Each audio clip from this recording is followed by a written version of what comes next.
Thank you very much for joining the Department for Business and Trade and the UK Skills Partnership for SkillsFest today. It's happening all week. We had a great session yesterday and we've got 6 more sessions to come throughout this week, including this one. We have a number of excellent providers online this morning, and I'm just going to quickly introduce them and then we will start with our first session. So up first we have Victoria Horrocks, she's from the Learning Curve Group. Then we have Annabelle Lauday, and we have Callum Neal, who's from Pearson and British Esports Federation. Larissa Puck from Instructus Skills.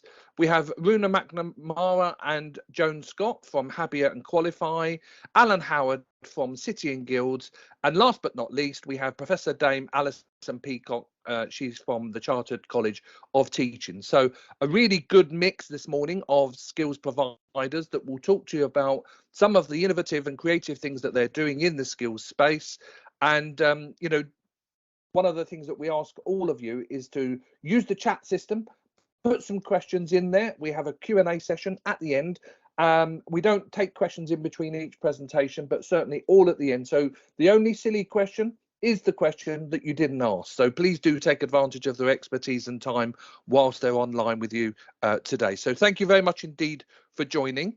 We're going to dive straight in to Victoria Horrocks and her presentation. So Victoria used to work in Malaysia, actually, so she relocated, but she has 15 years experience in the skills space. She was relocated back into Malaysia, where she was recently taken on the role as Director of International Sales and Partnership with the Learning Curve Group in the UK. Victoria is a passionate and skilled strategic leader with a proven track record in managing and leading commercial sales, strategic planning, and skills development contracts globally. And if there's anything you want to know about online learning and skills, then Victoria is definitely somebody to be talking to. Good morning to you, Victoria. Thank you so much for joining us. Over to you. Morning, Jonathan. That was a lovely introduction. Thanks so much. And hi, everyone. It's a pleasure to be here today to present on Learning Curve Group International. Some of you will already be familiar with Learning Curve Group as one of the largest and most successful private training providers in the UK. I recently joined Learning Curve to set up our EdTech and learning solutions internationally, working to replicate our UK successes to a global audience and markets. So far, we are predominantly operating in Asia Pacific and in the Middle East. And I'll be taking you through how we are transforming lives through learning in healthcare and digital internationally as part of this presentation. Okay, so around 10 years ago, Learning Curve Group was run on values and driven by passion. Our CEO, Brenda McLeish, OBEDL, is a well-known public figure, not only in her local community, but across the UK and globally, and has been recognised repeatedly for the great work she does through Learning Curve Group. Her leadership feeds into how we operate across the group, and our people are what makes us award-winning. So you'll see on this slide, I've detailed our purple values and ethos that were created by our people around, and these came into play around 10 years ago when we rebranded, and purple became our colour of choice, with our employees calling themselves Purple People. This is stuck and is the base for all of our branding and engagement activities internationally. So you'll see our brand values are passionate, unstoppable, right, partnerships, learners, and empowered. Okay, so internationally, we have a very strong and defined value proposition available to schools, training providers, colleges, universities, corporate employers, and government agencies. And you'll see that we cover EdTech. We've got an incredibly strong EdTech offer, incorporating our learner management platforms, career planning tools, and safeguarding apps. Supported by a hugely flexible and supportive curriculum team, we also offer content and resource development to wrap around online qualifications, bespoke courses, and CPD courses. We'll have a really strong flexible learning offer with 100% online qualifications and CPD courses with full tutor support from the UK. All qualifications are awarded through highly recognised UK-based awarding organisations, most of which are actually presenting on this event as well this week, so you'll be able to find a little bit more information out there. And we have a wealth of TVET qualifications online in all key vocational sectors with a significant focus on healthcare, childcare, mental health, digital and IT, hospitality and retail, and business and leadership. The flexibilities and agility built into our solutions are in a class of their own, and they are all supported by some of the most experienced and recognised experts in the business. So really what I like to say is that we are your one-stop shop when it comes to flexible learning and TVET qualifications and EdTech. So how we deliver value. We're in a really strong position now when it comes to our value proposition, leading resources and EdTech solutions. We operate in through a strong partnership network with very well established and recognised experts throughout Asia Pacific and the Middle East. We have a large footprint in healthcare, childcare, mental health, digital IT, and business and leadership. And I'll go into a little bit more detail in further slides, but you'll see here that we work with Habia Group in the Middle East on their Health Varsity platform, No Skills TVET and Language Works in Malaysia, SOS Marketing in Bahrain, Sabri Investment in Turkey, and Everybody Counts are global, but they are an Aberdeen-based firm. Take you through to our health and social care offer. As you can see from this slide, we'll have a very robust offering around health and social care, and all of the detailed courses are fully accredited and offered fully online through our eAssessor Pro learner management system.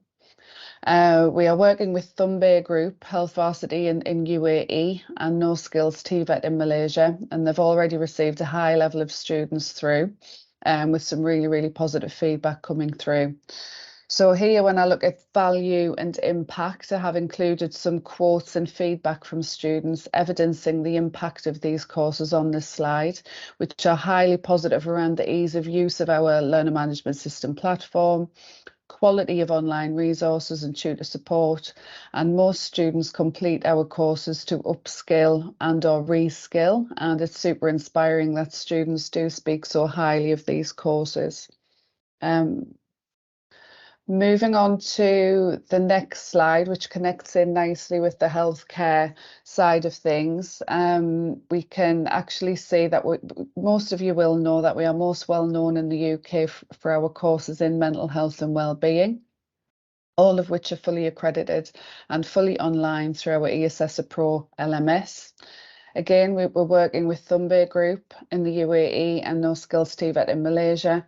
And these quotes actually kind of go through how informative and well supportive students were by the mentors, how they really enjoyed the resources and the delivery, and how these courses have supported and added value to their professions in healthcare and to support them into work in mental health as well. Looking at our digital and IT offer, you'll see that we've got a strong offer in digital and IT, and what really stands out for me and what are really popular courses are our fully accredited qualifications in coding, cybersecurity, data protection and data security. And here again, I've just included some inspiring quotes from our students. As well as that, you can see that we work with some strong brands internationally as well. I've mentioned Health Varsity a couple of times. We work with our partners in UAE, GEMS, to offer our qualifications and courses to markets in the Middle East. We secured business with Habia Group back in April this year, and have received a very high response and uptake to our courses so far.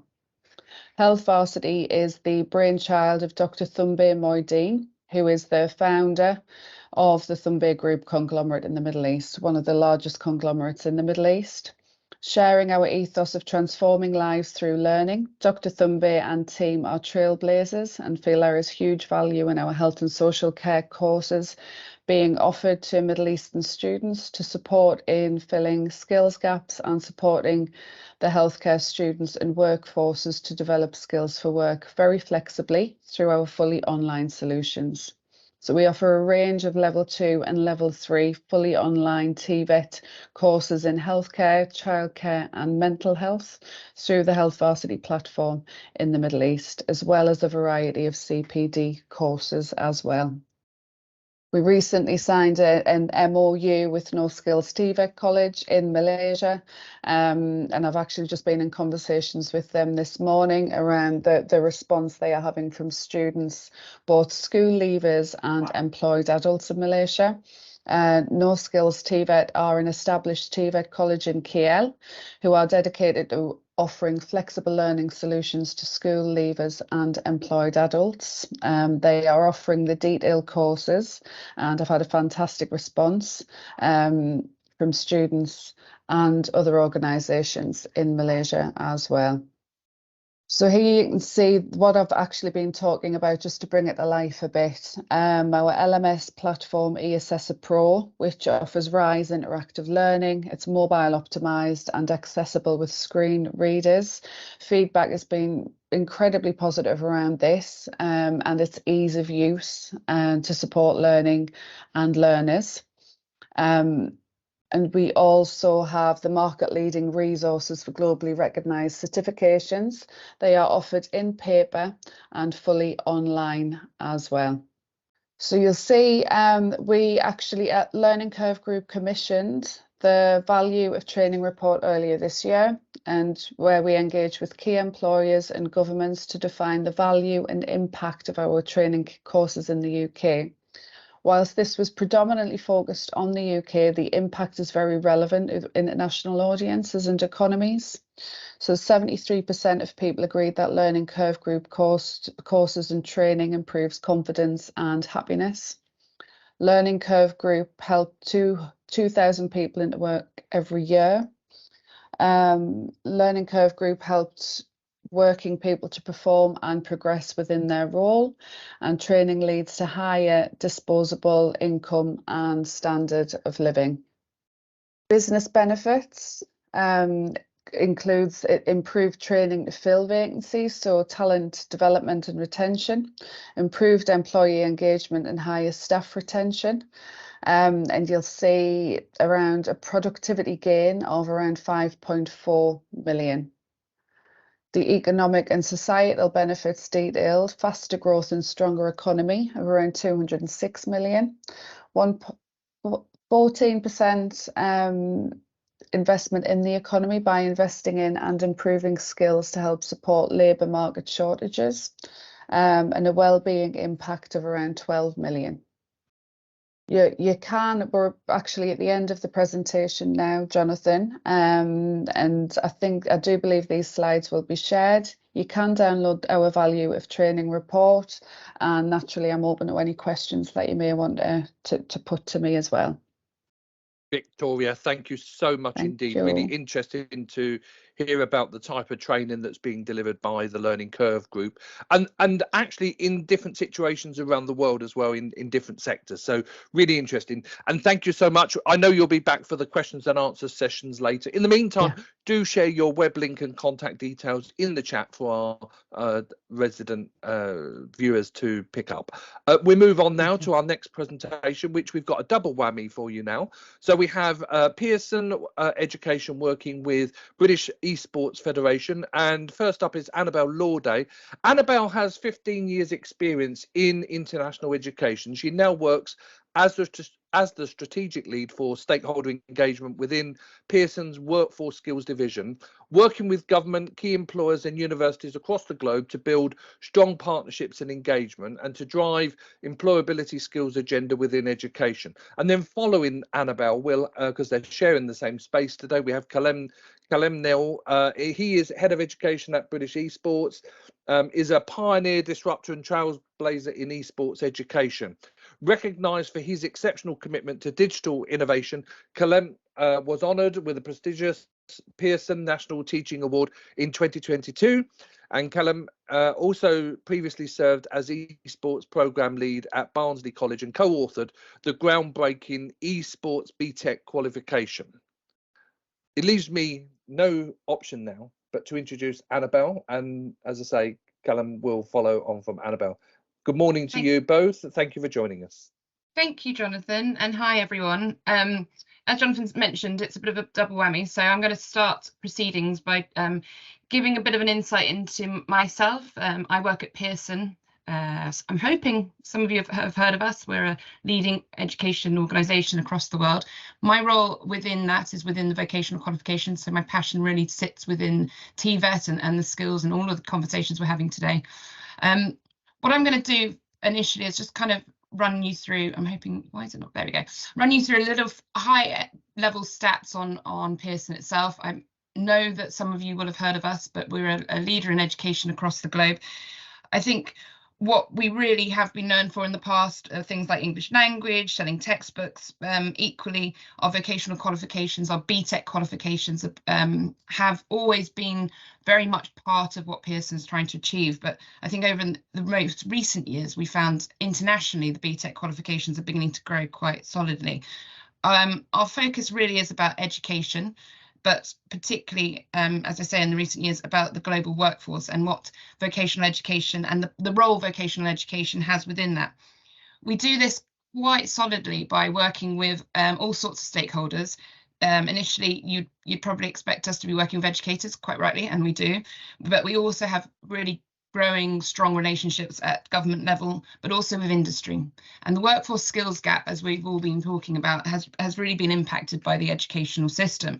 And I suppose what we're trying to achieve is looking at that and really delving in with the consistent approach of working with industry and looking about how do we bridge that gap, whether it's through industry directly, which we'll come on to in a minute with esports, or is it something that we're doing with the government and looking at how the accreditation, and certification that we offer, is that still really part of that dialogue at that we need to be addressing? And we know that that's really important for us. So I suppose what we're trying to do is bridge a gap that we're all talking about, and not necessarily all of us really know how to address that. So what are BTEC qualifications? I'm hoping some of you on the call will know about them. They're particularly well known in the UK, but as I say, globally, we've been working very closely in many countries, most recently having started to work with the Jordanian government and looking at their vocational system and introducing BTEC qualifications there. We've worked in many countries across the world, and hopefully to work in many more in future. So what are they? They're career-focused vocational qualifications. We equip learners with knowledge, understanding and skills. We want really to understand what employers need. So we're very much about developing with employers at the very early stages. We're very conscious of the fact that the quality assurance is really important, and the fact that, you know, when the students are taking these, they want them to be recognised. So that's a big focus for us, the progression and recognition of these qualifications for the students. So it's really important that they can be taken into education, so higher education, further education, but also into professions and into the workplace. So we've done a lot of work to make sure they're benchmarked to international standards and national frameworks. Realistically, it's vocational, so it's really essential that all of the assessment behind the scenes is part of the real life scenarios and the professional development. Equally, we know that there's a growing dialogue and a growing emphasis on bite-sized learning. So we've been very lucky to have sort of developed something that is built through units and a modular structure. Why study BTECs? I guess that's quite a broad question, really. And I think it's not just a BTEC qualification or international BTEC qualifications, but it's, you know, why study vocational? But I think specifically with this, as I say, what we've learned is that the modular aspect of this has been really important for many of our customers, and the internal assessment is new to many of us. And when Callum comes on to the esports, he'll go through this a little bit more in terms of the sizes and what is on offer. But all of it and everything that we've developed and the way it's structured has always been about what are the skills linked to industry. And in this specific presentation, we're talking about esports, and that's really essential. And as I say, Callum will come on to that as he's the expert in the industry. But what we hope to see and what we can see is it's not just focusing in on the kind of foundations of education. It's about the softer skills around that as well. So we know from the esports, when you see the curriculum as it's laid out, you'll see the modular design can really help build on those skills and the softer skills behind vocational education. So I think at the heart of what we do is build a lifelong learning and progression route for our students around the world. This is just an infographic to illustrate what we're trying to achieve, but I think all of us on the call and everyone knows how important lifelong learning is, and how does vocational sit in that. I mean, to me it's common sense, but I know it's quite difficult to understand why TVET is so important for everybody, whether it's, you know, during the standard framework of curriculum that you're being taught within the school, or whether it's after school and as you're working. Esports is quite a new concept for many of us, but isn't it a really good example of subjects that Pearson's really looking at and understanding, where industries we might on this call might not necessarily have heard of or might not think of are growing, and they're growing fast. And so we need to be thinking about 5, 10, 15 years ahead, whether it's AI, as I think, you know, we've seen in the news recently, or whether it's robotics. Esports fits into that in my eyes, because it really is an industry, which Callum will discuss in a minute, that is so important to the global students coming out through schools, but also through universities. There's an enormous amount of university degrees now in esports, and it's not just about the esports as an industry, but it's the skills attached to it, which we'll come on to. But realistically, what the BTEC qualifications do and what vocational qualifications can do is build up the confidence in your students to understand that they will get a job in industries that don't necessarily exist or don't necessarily come up in a day-to-day format that you might have traditionally thought of. So I think what we're doing at Pearson is really understanding the future of skills, as well as understanding the traditional routes for students and parents to think about. And I suppose I know a lot of people will find this quite an interesting topic, and I think it has its own connotations about, oh, is it about gaming? Is it about people having fun in the classroom or during the traditional timetable? No, and Callum, as I say, we'll come on to this. It's really about the skills attached to getting jobs later on in life. And I think what we hope to see is far more subjects in these sorts of areas where we can address skills that the skills gaps are growing, and also the generation that are coming through taking these esports BTEC qualifications generally know and can see that future. We've got about over 100 centres now that are teaching this across the UK and globally, and we are getting more and more information about teachers looking at this and looking at how to fit it into their curriculum. We're also launching our level 4 higher national qualification in September, which will be ready for first teaching in January. So it's a really exciting time for us to be able to talk about esports as a formal part of the timetable that is being taught in schools, colleges and universities. British Esports, who are we? I'll tell you a little bit about us as a federation and our involvement in esports and where we sit within the industry. And then what I'm going to try and do today is highlight the vast growth of this industry and why it's so important that you start to take notice of it and how you can get involved. And then we'll go more into the real benefits that we've seen over the last 3 academic years since these qualifications started, and some of the key skills that are coming out from students. So British Esports, we were established in 2016 with government permission in the UK, and we are the UK's National Esports Federation. We're a dynamic organisation, we're influential and very much at the forefront of esports on a global scale. We're a leading national body, and we really see ourselves as playing a pivotal role in fostering growth, education, talent and recognition of esports amongst players, amongst professionals, amongst enthusiasts, parents, but also at government level as well. We really strive to create this thriving esports ecosystem. We embrace diversity, we provide equal opportunities for gamers, teams, industry professionals alike. And through our strategic partnerships and educational programs, community initiatives, we serve as that central hub for esports in the UK. And also coming this year, a first of its kind on a global scale, we are launching our National Esports Performance Campus, which will be the country's most advanced esports and education centre, which is all about nurturing esports and creative talent of the future. And that'll be based in the northeast of England, in Sunderland, in the United Kingdom. We are the UK's representative member of the global esports federation. So there are over 130 esports member federations around the world. We represent the United Kingdom, and of those member federations, we are the first globally to be creating such a facility, and this qualification is a first of its kind globally as well. So really trailblazing the way there, and we're really excited to share more about it with you, and hopefully support you on your journey. We're also a founding member of the International Olympic Committee's Gaming and Liaison Group, trade advisor to the UK government on esports education, and our CEO Chester King is also the vice president of the Global Esports Federation and vice president of the Europe Esports Development Federation. We are the umbrella organisation and oversee Team GB and their participation in the Global Esports Games, as well as Esports England, Esports Scotland, Esports Wales and Esports Northern Ireland. We also act as the secretariat of the UK Esports Teams Committee, which is a collective of the 14 leading esports teams in the United Kingdom. We organised the Commonwealth Esports Championships in August 2022, which sat alongside the Commonwealth Games that happened in Birmingham in the UK. And as you can see on the medals table there, alongside Malaysia, we did quite well. So a really impressive start into esports. In terms of on a global scale and starting to introduce some of the careers, one thing that I always refer back to is this stat from pre-COVID in 2018. Lots of people around the world, they understand professional sport, but they might not necessarily understand esports. And in 2018, the American Super Bowl had 96 million viewers.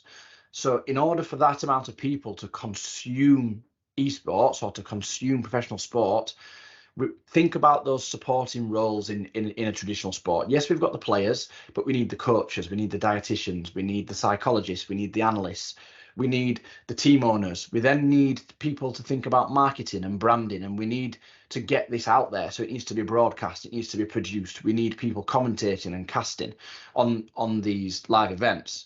In that same year, over the course of the League of Legends finals, over the course of that whole tournament, there were 98 million unique viewers registered, which should start to show the significance of the amount of people that are tuning in to watch these events. So that's significant. Some of the images on screen show what an esports event looks like live in person. This is in stadiums. We're talking about thousands of people packing out stadiums. It's entertainment. It's fun. It's enjoyable. And that's why people come out to watch it. But also it's got a huge online viewership as well. Another example that shows you the kind of finances that are involved in esports. At the time, this was a record-breaking prize pool of almost $35 million for 18 teams.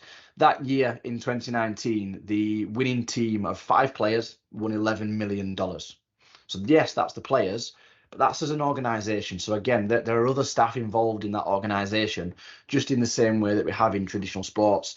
In this image, what you'll also see is the staging, the lighting, the sound engineering. This all somebody has to do this. So these are job roles in events management and careers. We've got lots of advertising and branding opportunities around the arena.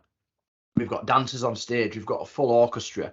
Down in the bottom right, you'll also see the production gallery. So again, we're talking about sound engineering, audio engineering, the ability to live switch from in-game talent to analysis to commentary. That's all being produced and that's all being streamed live out onto viewers around the world. We then later this year in 2023 have another record-breaking prize pool of $45 million for the Gamers 8 tournament, which is in Saudi Arabia.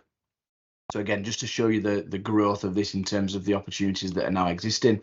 And then also this summer, in terms of the recognition alongside traditional sports, we've had the Olympic Esports Series, which took place in Singapore. So for the very first time, the Olympic rings were present above an esports stage, which is a huge step forwards. And we had the European Games Esports Championships. And as the UK, that's our team. So that's what an esports team looks like. On stage there, you'll see our eFootball silver medalist and our Rocket League silver medalists, who both unfortunately came second in the final. But alongside them, you've got the team coach, you've got the performance advisor, and you've also got the team manager that are all there supporting that team throughout that tournament. But what is esports? What exactly is this thing that I'm talking about and this global phenomenon? It's the fastest growing industry in the world at the moment. And essentially the most simple definition is that esports is defined as electronic sports. It's organized competitive video gaming where people play each other online, usually in teams. And that's where we really start to see some of these skills coming out from the actual gameplay. We're talking about teamwork, we're talking about leadership, communication, strategic thinking, the ability to analyze data and process data real time and react under pressure and make instinctive decisions. All of those skills from esports and from competitive gaming are then transferable into the workplace, and they are a lot of the skills that we know employers are looking for in today's and in tomorrow's educational workplace. On screen, you've got a number of the titles that are there. The key difference here is there's a difference between a game and an esport. Anybody can play a game. You can play a game on your own. You can play a game against a computer, and that can often be in isolation. An esport is human versus human, and that's the important thing to remember, that you're always competing, it's always organized, it's 1v1 up to 5v5, and it's bringing out all of those traditional values that we see through traditional sports as well, that many of you will recognize. This infographic is quite an interesting one, and again, this is available online. We'll share this with you, but if you're able to take a screenshot, this is quite a key infographic, and this really starts to define the links between those skills. A lot of those skills are the top 10 skills that the World Economic Forum cites in terms of you and your future skill needs. We're talking again about analytical thinking, innovation, the ability to multitask, that strategic thinking and dexterity and problem solving, and your ability to process. You've got some roles in esports there. So as I mentioned earlier, all of those roles that traditionally may have been in traditional sports now exist in esports, and you can see those on one side.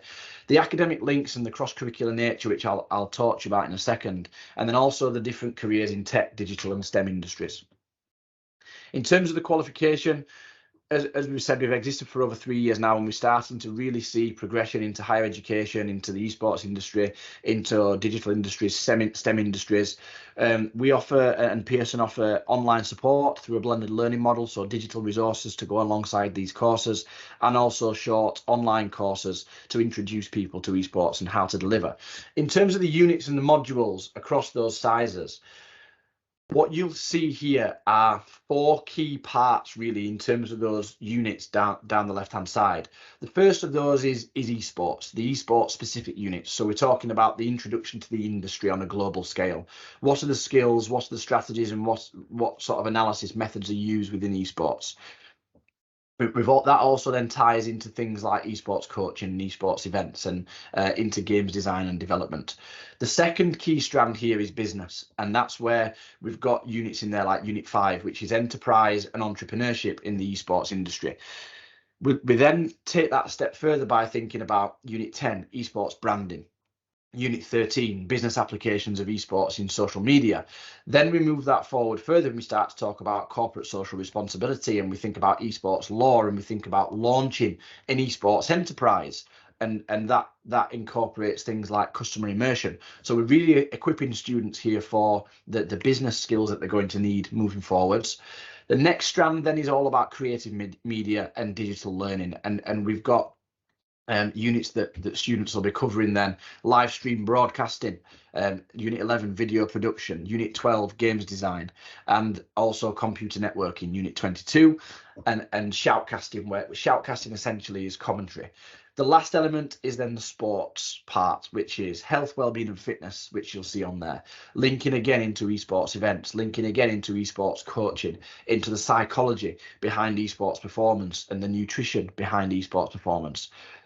At the top level, we're performing in front of millions of viewers. So psychologically, we need to think about our concentration and our ability to control our emotions in those key moments.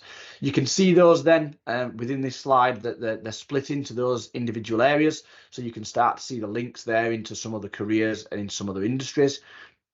As I mentioned, we've got lots of resources there that are available for you to look into, and we can share these links with you, all about careers, all about requirements and how you need to get set up and what you need to do to get started on your esports journey. Furthermore, there's some additional links into what this looks like vocationally in terms of looking at, you know, levels that we have in the UK, levels that exist internationally, and how that can transfer into different careers as well. I've put our contact details on the screen as well for Annabelle and for myself. And just one thing to leave you with really is about the opportunity that you have here with esports to really develop communities within school settings, to develop confidence, to increase engagement, to involve parents. And we've seen lots of parental support over the last 3 years in actually being involved in their child's learning and understanding what they're doing. And ultimately through esports, this is moving us towards a digital future. It's providing opportunities for our schools, for our centres and our societies to become more digitally connected, and to really provide students with those global opportunities that they can then transfer into the workplace. So I'm Callum Neal. Like I said, please do get in touch if you want any more information or you want to know anything further. Please do feel that you can reach out. Thank you very much. Callum, thank you very much indeed. And Annabelle, thank you too from Pearson. A really interesting presentation, very different esports from everything else that we've seen so far. And I can see why you're involved in it. You know, the energy, you can tell, you know, just from the slides that you've got, you know, and the way that you're talking about it. So absolutely love it. Really brilliant. Thank you so much. Do stick around for those questions and answers. We've had a few in on esports, unsurprisingly. So well done. Thank you so much. Ladies and gentlemen, we move on now to Instructus Skills, and Larissa Puck is the Skills and Development and Operations Manager at Instructus Skills. Her professional experience has been primarily in the education sector. She's covered training programs delivery and skills development projects across a number of key areas, and so it's a real pleasure to have Larissa with us today. She's also, by the way, you know, multilingual. She speaks many languages, so more than I can. I really struggle with languages, so I'm glad somebody else speaks many languages. Good morning to you, Larissa. Lovely to see you. Thanks for joining us. Thank you very much, Jonathan, and thank you, everyone. I have to say I'm really fascinated and absolutely overwhelmed to see such fantastic quality of presentations and presenters. So, and again, thank you very much for your time to our presentation. Hopefully you will find it useful and engagement. So my name is Larissa Puck. I'm Skills Development and Operations Manager at Instructus. So we are coming up to a bit of a broad introduction about who we are. So basically, Instructus Group is a family of organizations that have a few entities such as CQM, Instructus Work, Instructus Skills, and Springboard Consultancy. So what we do, we work together with the community in work-based training, and we also work in collaboration with providers and training providers, and provides training and development opportunities for all. So our aims and objectives include helping people progress in education, work, and life through development, review, and management of apprenticeship and vocational training. We are dedicated to developing people and transforming lives in everything we do. So what exactly do we offer? Broadly speaking, our footprint is what is called the PAM sector, such as it's all about management and leadership, business and administration, contact center, customer services, pretty much everything that every business needs to operate fully. So what we have is educational products such as National Occupational Standards. So we'll speak a little bit more about that. Then skills development is when a specific product is required for development, and how we develop it through wider research, and I will speak a little bit more about that through our case studies. So what else do we offer? We offer personal and professional development programs for men, for women. They're all different, they're all geared at different levels. We also deliver funded apprenticeships. We also deliver professional training programs. But what we're here to talk mostly is about case studies. How what we do and what we deliver and what we offer comes together in international context. Okay, here we are. So through 3 examples, I'm going to present a little bit more information about bidding and tendering, how they dovetailed into a specific product and platform development for an Australian company, also EU management project, how it all got together when a European partnership was formed, and the Erasmus Plus project that lasted 2.5 years was successfully delivered. And also finally, I will speak about management development and process improvements for a global financial company. So let's come together to the first one. I was talking about, so bidding and tendering NOS. Like I said, NOS stand for National Occupational Standards. Some organizations in the UK know that very well, but a little bit more to talk about what the NOS are. They are the statements of working functions underpinned by performance criteria and knowledge and understanding in a specific area. So that specific area was bidding and tendering. At the beginning of 2018, we were approached by an Australian company that was developing the bid management software with aim to plan, manage and track contract bidding activities all in one place to streamline the bidding processes and complete the bids 30 up to 50% faster. So what was how we were involved in this? There was a bidding and tendering NOS review that was outstanding to be updated. So we reviewed the occupational standards, we brought all the working functions up to date, and those standards were used for end-to-end process integration. I'm just going to show you a slide how all of these standards lay the foundations of all these end-to-end different processes that are used by Australian company that developed their bidding and tendering management software that is up and running. Because we are an organization that are heavily involved in bidding and tendering, we also offered software pilot testing that was very successful, and as a result, a global platform that works for the UK, Europe, US, and Asia Pacific has been launched and successfully running.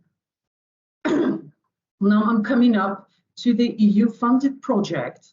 Like I mentioned during the slides about the case studies, this is the big project that lasted 2.5 years. It was co-funded by Erasmus Plus program.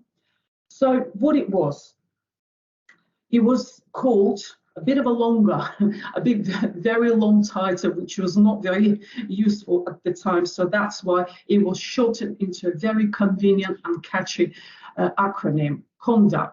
Basically what it stands for, it is Digital Skills Workplace Mentors in Construction Sector Apprenticeships. What it was, there was a clear demand for learning materials and innovative teaching methodology to come onto the market, because the construction sector consistently reported skills shortages when construction apprenticeship mentors appeared reluctant to use new digital technologies during their teaching processes, and sometimes also found that their role as trainers was not specified well enough to allow for such approaches.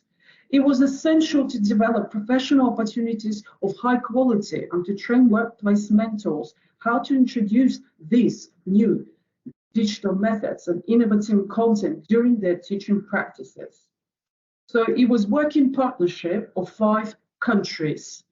That's where language skills sometimes a little bit handy. So it was UK, Lithuania, Greece, Belgium, and Spain. So each partner performed a specific role within the project. All different partners were different organizations representing a different scope of activities, such as developing online materials or being an expert in training the builders, or being membership organization in the European building sector, specifically geared for small and medium-sized businesses.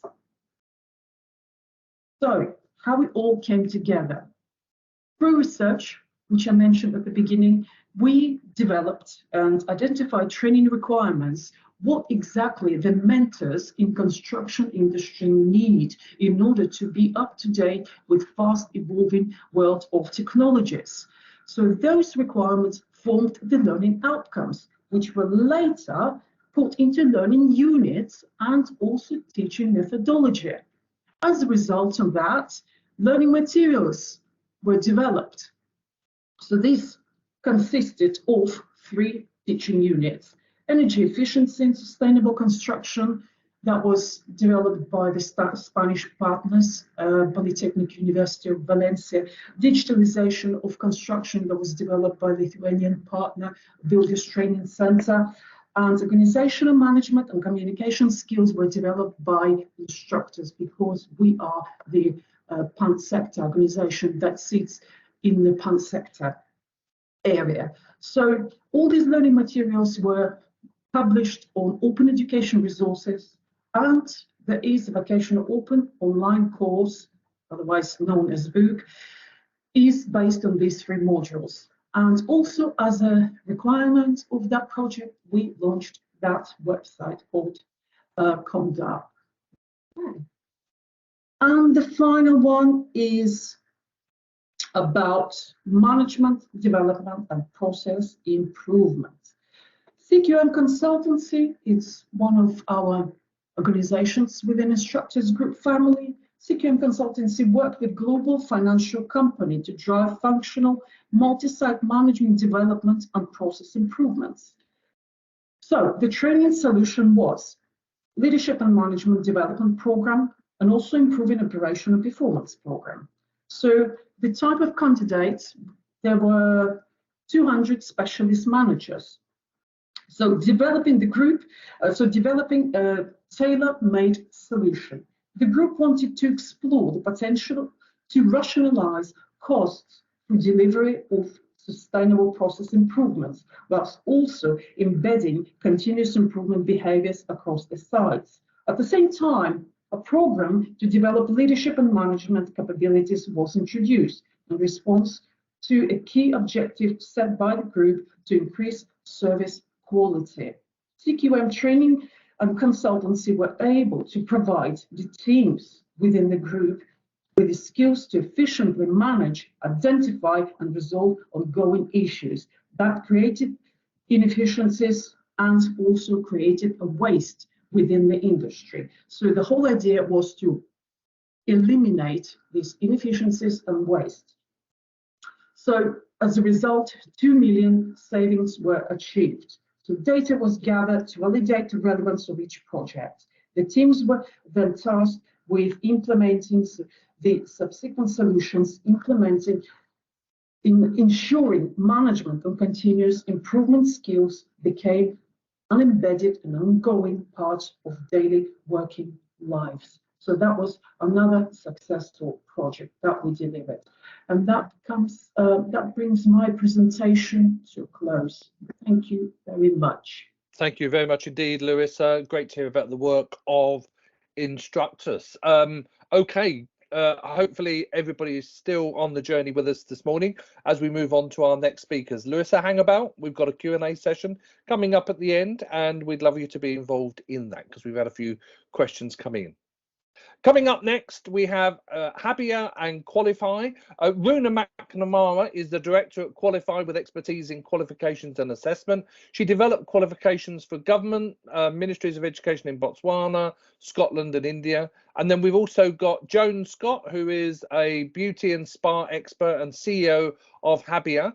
Joan leads the team to develop national standards, apprenticeships, endorse high quality training and promote educational excellence. She's passionate about the pursuit of technical excellence and the positive impact of skills competitions. And ladies and gentlemen, this is another double act of 2 excellent heads in health and beauty. So they will load up their presentation.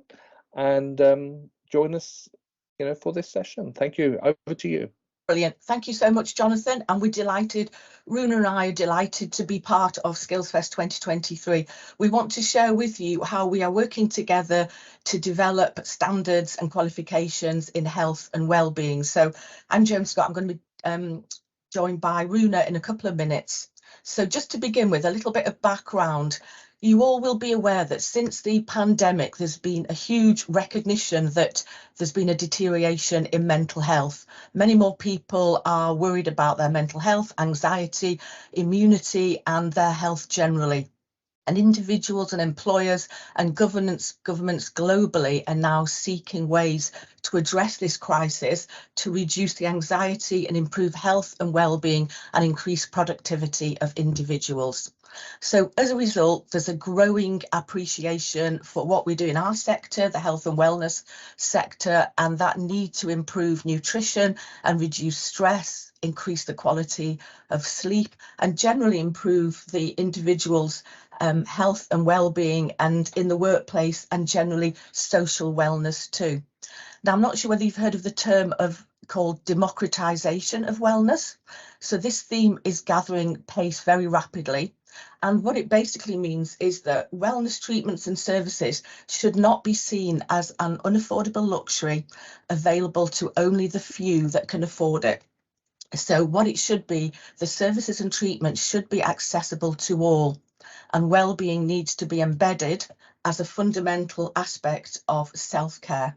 So our solution is to train more therapists for spas and clinics and salons to provide holistic wellness and well-being treatments.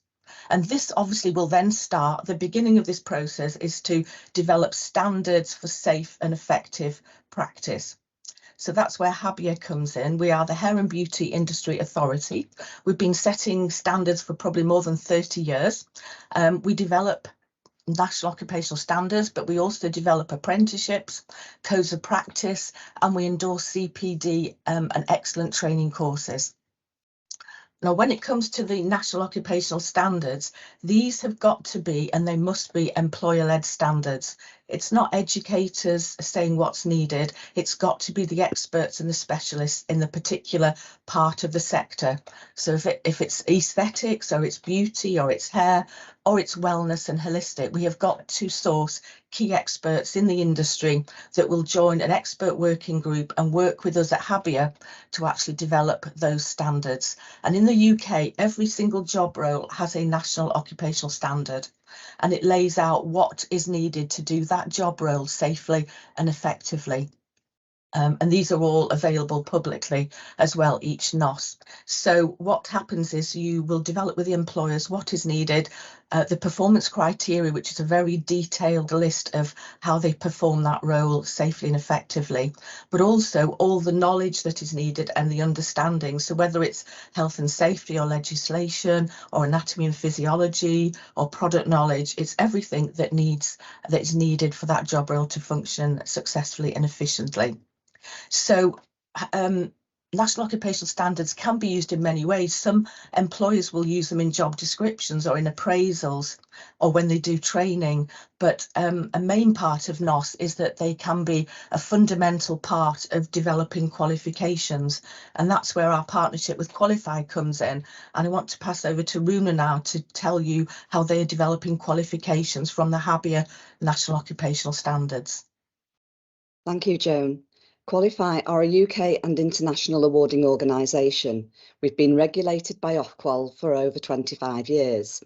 We were founded actually to develop degree progression routes. However, in recent years, we've been working extremely closely with sector skills councils, professional associations and employers to develop qualifications needed for industry and for progression to employment or to further study.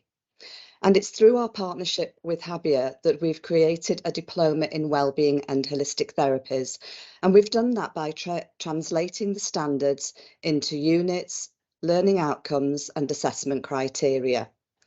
The qualifications provide learners with the practical skills, behaviours, knowledge and understanding needed for employment within the beauty, spa, wellbeing and holistic industries. These industries are expanding, as we've mentioned, due to the crisis with increased mental health post-COVID, but also the increased demand for lifestyle wellness. I think that lockdown made us all think about how much we need to take care of ourselves. Wellbeing and holistic therapists carry out treatments tailored to the wellbeing experiences needed to suit the clients. And it's founded on the basis of health, safety and hygiene and client consultation and profiling. And these provide that foundation for safe and effective practice. The qualification includes the learners learning about a concise consultation to understand the client's profile needs. Individual treatment plans are designed to improve the client's well-being and to support healthy functioning, which then helps to balance the effects of mental, physical and emotional stress, especially post the pandemic. Thank you. I'll pass back to Joan. Thank you, Runa. Now, as part of teaching, whether it's wellness or any other aspects of our industry, we always advocate that academies and colleges teach beyond the qualification. It isn't sufficient just to teach to actually get your learners just to achieve that qualification. We owe it to our industry to actually give them much more and enrich and enhance the curriculum as well. So that's what we are recommending, and we're working with partners in academies and colleges to actually go beyond that curriculum. So that's got many ways really. It could be that you work with local employers, and there's also within the UK, Ofsted, the inspectorate are actually saying, how are you meeting the needs of your local, regional and national employers? We've got to, as trainers and educators, meet the needs of the industry that we're serving so that the skills are there that those employers need in their business.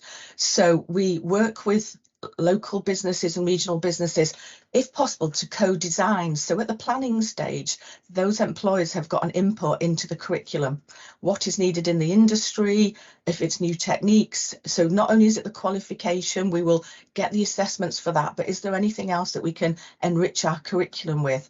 So at the co-design stage, that is one of the best ways to do it early on, so that you set the curriculum, you set your scheme of work for the period of the curriculum delivery, but also co-delivering with employers as well. Many employers are really willing to come in and work with colleges and academies to help tailor, so that if they're recruiting therapists from that college, then they know that they have gone through a really good, robust training. So where possible, co-designing and co-delivering with employers. And we're recommending that it should not just be a transactional relationship. It isn't just that you provide the skills, the employer wants the skills, the transaction is done. It's got to be much more meaningful. It's got to be a true collaboration and partnership, and a real transformational partnership, so that those employers, they may be struggling like many sectors are for recruitment. I know they are in the spa industry in the UK, like they probably are across the world as well. So really, those employers are wanting to develop a talent pipeline, and it's the academies and colleges that will help them with that. So we'll help them with their recruitment issues, so that if you've got a really good, tight, collaborative partnership, then that is how it's a win-win for both business and education. And at Habia, we're actually putting on skills showcases, so that we're actually saying any partners that work with us, any providers that we've endorsed their CPD, how can they work with colleges and academies to benefit the curriculum and benefit the young people and the individuals and the adults that are training, and ultimately how can we benefit the sector as well. So we're doing skills showcases, so we can say, how can you help those colleges to enrich and enhance their curriculum? So it could be masterclasses, it could be providing career insights and role models, it could be sector insights, it could be helping with mindset, it could be being work experience, exchanges, interview practice. There's all sorts of ways.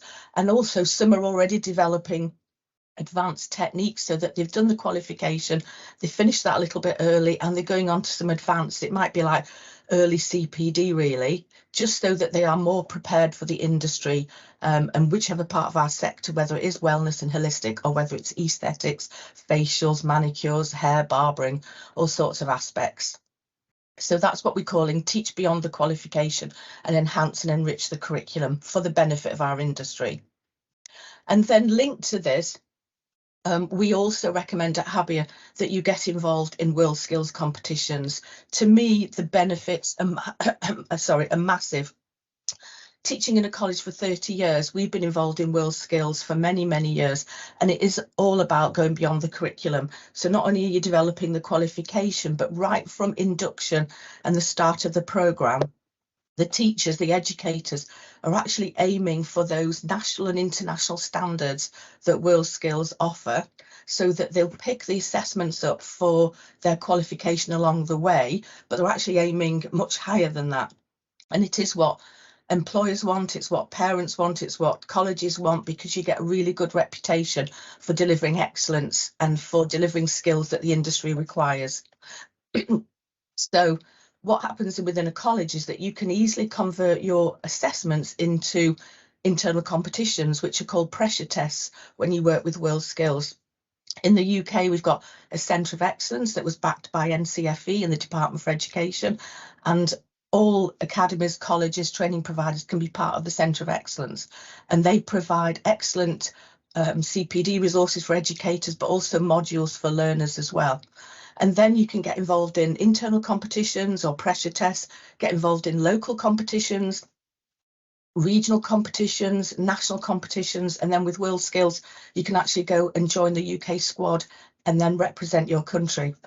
And I think a lot of people will know that the next Euro Skills is in Gdansk this year, in Poland, and then next year the squad is getting ready to compete in Lyon in France. So that is, to me, a fundamental part of really delivering beyond that qualification and giving these young people employability skills. So it's not just the actual technical skill that they really master, it's resilience and it's employability and it's timekeeping and working with others. It is life-changing to get involved with World Skills. So I'm now going to pass back over to Runa. As Joan mentioned there, really our solution to support global skills and the global needs relating to mental health issues and wellness issues is to support governments to tackle those issues by increasing services to the public to improve health and well-being. This will help to reduce workplace absence and therefore it'll increase productivity. We have experience of working with ministries of education to develop standards and qualifications across Europe, the Middle East, Africa and Asia. In Botswana and India, we developed qualifications to support employment in the field of beauty and wellness and to improve job opportunities and to reduce the gender skills gap.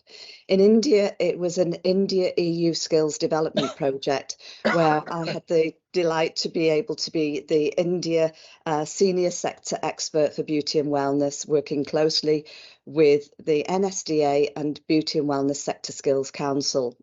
And that was where we joined hands to provide skills development and training for the industry. And we have some wonderful stories around the success as a result of that. With Habia, we then aligned the international qualifications to the Indian framework, and that is one of the opportunities that we can provide by mapping UK standards to the frameworks of other countries. We have worked with industry stakeholders to make sure that qualifications meet the needs of governments, employers and learners, and for progression and employment. We design assessments which are robust, valid and reliable, and we're implementing the quality assurance processes to support those qualifications. We also support, as Joan said, teachers and assessors to develop their skills to enhance the curriculum by showcasing and embedding good practice and innovation. And Joan was a little coy there because she didn't mention that we had trained the World Skills Gold winners in beauty therapy. So to conclude our session, we hope we've given you some food for thought on the advantages of developing skills in wellbeing and holistic therapies, skills for social prescribing to tackle mental health issues post-COVID, supporting skills and qualification alignment to meet national occupational standards, as a solution to address the gender skills gap and to create job opportunities, to support and develop a professional skilled workforce for the spa and wellness industry, and to promote excellence through the development of transferable skills. Thank you for listening to our presentation. And we hope you found that enjoyable, and Joan and I will pop our details into the chat box. Thank you so much, Thank Joan you. and Runa from Habia and really interesting to hear about health and wellness. People don't talk about either of these things very much, or not enough anyway. So really good to have you on board. Do stick around for that Q&A session because we do have some questions that have come in for you. So really well done. Thank you so much. Moving on, we now have City and Guilds, and we have Alan Howard, who is the head of commercial and international sales. He's an experienced business leader in skills development and has worked in education for over 25 years, even though he doesn't look old enough. And Alan has held mutual senior roles in the skills sector, developing large-scale learning and skills solutions for large and global clients. Alan joined City and Guilds in 2014, is a member of the senior management team leading on commercial and international teams. So Alan, my pleasure to see you this morning, and over to you. Thanks so much. Wonderful. Thank you, Jonathan. What a nice introduction. It's great to be here, great to be part of this fantastic opportunity and showcase with all these presentations and speakers today. So thank you for inviting City and Guilds along. So today I'm going to be taking us on a little bit of a journey, exploring the importance of skills development and demonstrating to you a little bit about the impact. And as someone personally, I'm very passionate about empowering individuals and organisations to reach their full potential. So it's a great opportunity for us to share some of those insights and help us all to progress with skills development. So City and Guilds, as you may know, has always been at the forefront of a skills development initiative, and our mission broadly remains the same, which is to help people, organisations and economies develop their skills for growth, which is something that I think all of us are interested in SkillsFest 23. So throughout this presentation, I'll be just delving into some of the collaborative activities that City and Guilds have undertaken with numerous different stakeholders. So that'll be governments, employers, providers, but ultimately all about providing impactful solutions that will drive a positive change. So I'm going to take you through the slide deck now.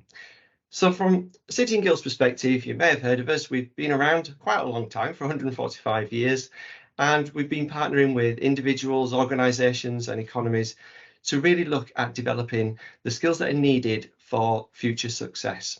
We're a Royal Chartered Institute, so we're a really trusted partner in delivering world-class and future-proof skills. And our expertise is in that skills-based education and vocational training space. And we aim to bridge that skills gap. We've been hearing a lot about skills gaps and the impact on the economy, but enhancing that employability and trying to develop and foster economic growth. That's what we're all about. And how do we do that? Well, we've got a number of sort of complementary, comprehensive services which support our ability to work in partnership with organisations. You may know us as an awarding organisation delivering high quality qualifications, but we also have a depth and breadth of additional products and services that help us meet the needs of our stakeholders. So what do we do? So put simply, our mission is to support individuals into work, help them develop on that job, in that work, and then progress in their careers, in however that may evolve for them. So it's our focus to improve prospects for individuals and organisations, and ultimately then society at large. And I'll explain those examples as we go through. But you may be familiar with our work-based learning activities. You may be aware of some of the deep industry relationships we have in some of the vocational areas. But everything that we do at City and Guilds is designed to improve the wider prospects, and partnering and working with other organisations, supporting their needs is what we aim to achieve. So just a few stats for you, so you can see some of that impact. We are international, so we take what our expertise is from the UK, and we've worked in over 80 plus countries across the world. We work with numerous training providers and colleges, institutes, prisons, public and private sector across the globe, and have that deep understanding of some of our core industries and sectors around the world. It's really important for us that we're supporting that wider impact and making sure that we reach everybody. And often it can be those that are furthest away from the labour market that need our support. So who do we work with? So looking at governments, making sure that we are really working closely, and it's wonderful to have that opportunity to work really closely with government officials and representatives to really understand those society needs and requirements and how we can add value and support. So we work very closely with government departments around the world to be able to support flagship programs at a national level. That's a great opportunity for us to have more impact and more reach with individuals.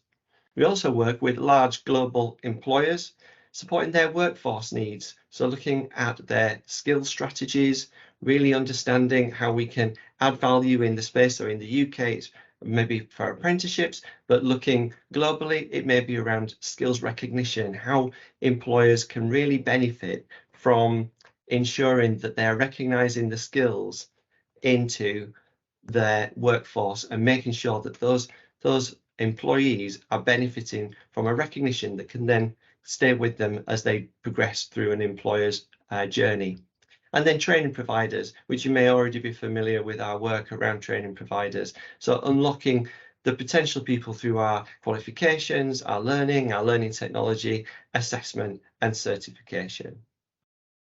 So when I take a little bit of a thought about our impact, especially around our work with government departments, we've got a number of work programs underway where we're developing skills development programs on a really national scale.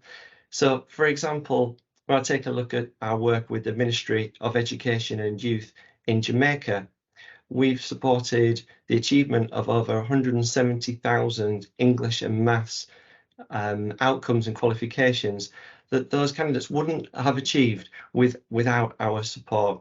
And working closely with the government there, we've been able to provide that delivery on an ongoing basis, which is a fantastic impact and success story. We've also been working across the globe, for example, in Bahrain with the Ministry of Labour and Tankeem, where we've been supporting employability skills for over 6,000 unemployed Bahrain nationals in their employability skills to support them on their journey back into employment.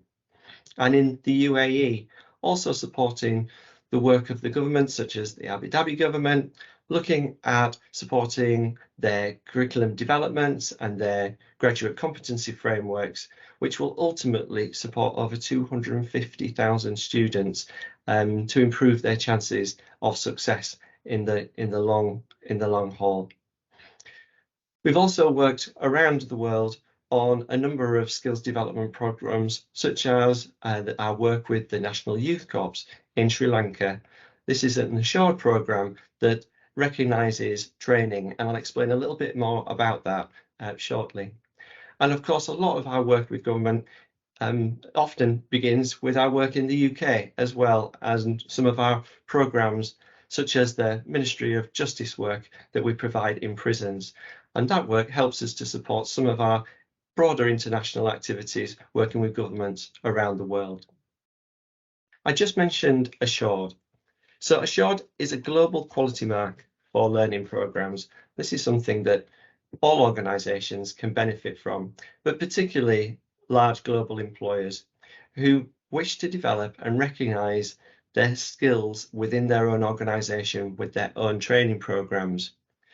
And we did some research. It's called Training Trends, which you can find on our website. I'll pop a link into the chat as well.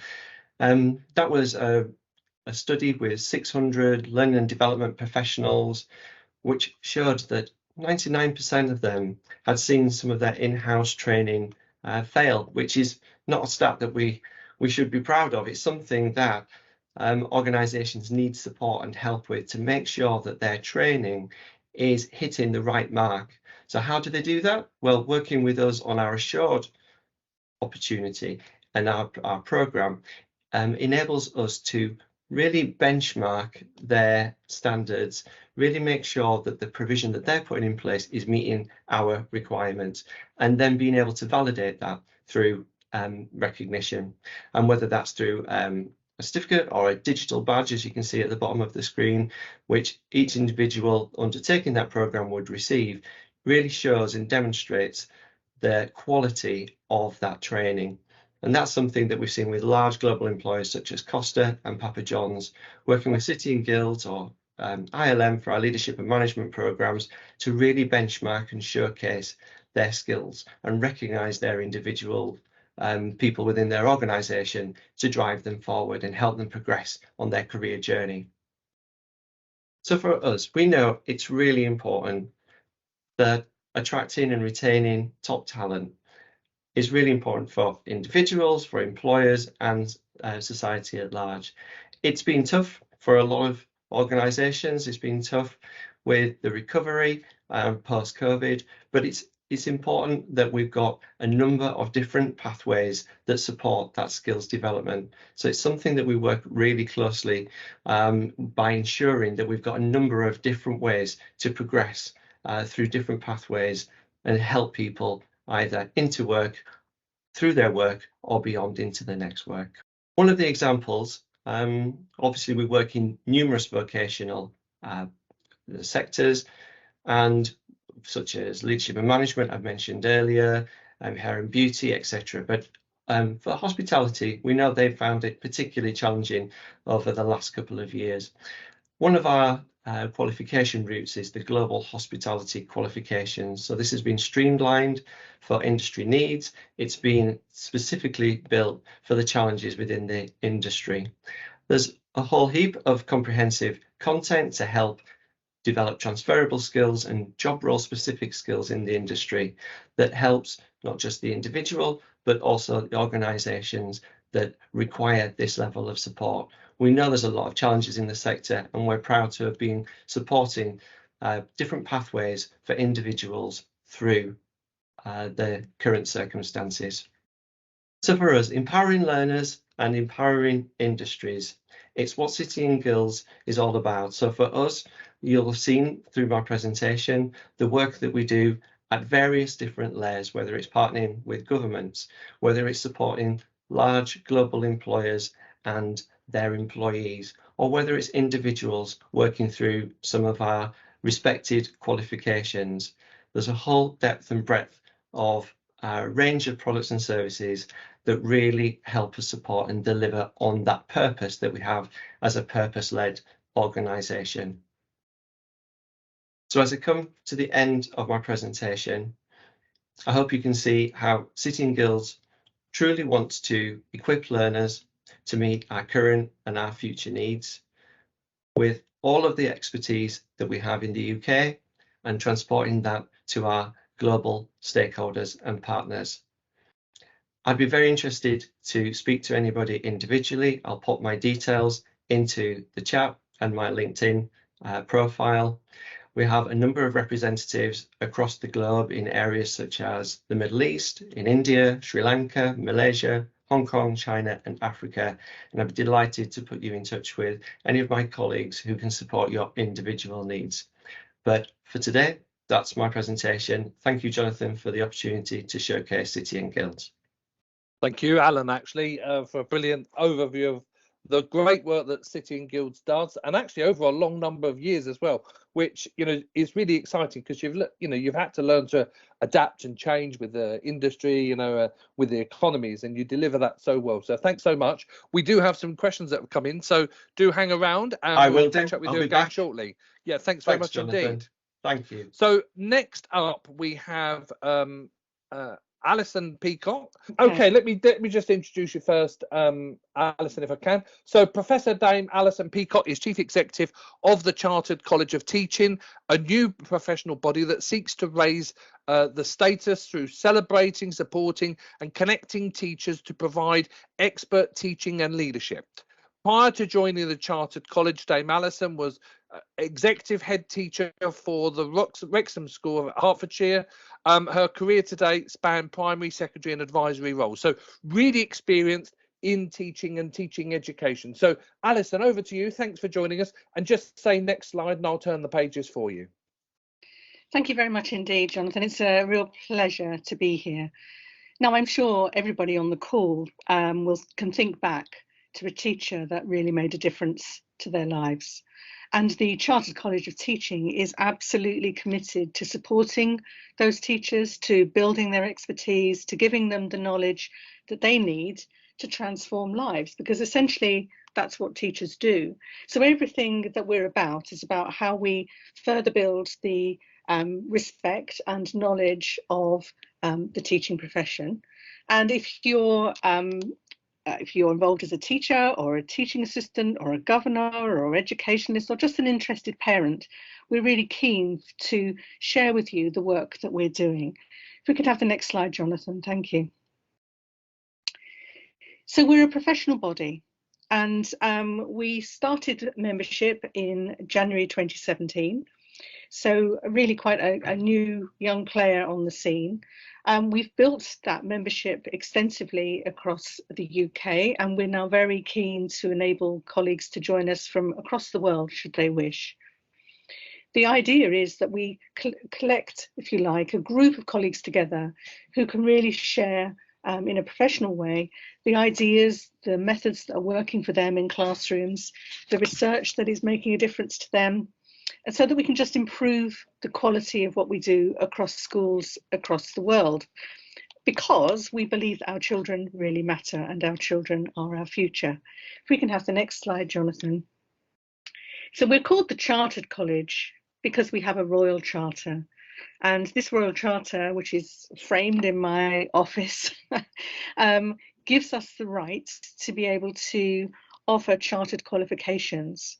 So this is a hugely prestigious recognition for the college. It means that we can provide opportunities for teachers to study and then to be able to call themselves chartered teachers in the same way that you might have chartered accountants or chartered engineers.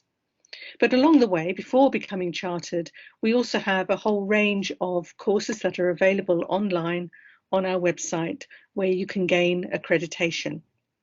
So if we can move on to the next slide, thank you.